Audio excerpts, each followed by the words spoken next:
हा निस्तब्ध असायला हवा असे ते म्हणाले. सभागृहामध्ये चर्चा, विचार किंवा एवढंच कशाला गोंधळ झाल्यावरही त्याची परिणती ही एखाद्या निर्णयामध्ये झाली पाहिजे असं उपराष्ट्रपती CP राधाकृष्णन यांनी म्हटलं आहे. राज्यसभेच्या नव्यानं निवडून आलेल्या किंवा नामनियुक्त झालेल्या सदस्यांकरता आयोजित प्रारंभ या 2 दिवसांच्या प्रशिक्षण कार्यक्रमाचं आज त्यांनी उद्घाटन केलं, त्यावेळी ते बोलत होते.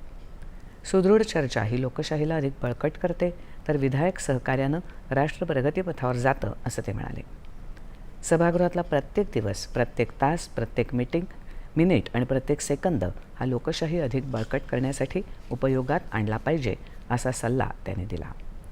याशिवाय माहितीयुक्त विचारमंथन, नियम आणि कार्यपद्धतीविषयी असलेला आदर तसंच प्रश्नोत्तराच्या तासाचा परिणामकारक उपयोग याद्वारे सभागृहाची उच्च परंपरा कायम राखण्याचं आवाहन त्यांनी यावेळी केलं.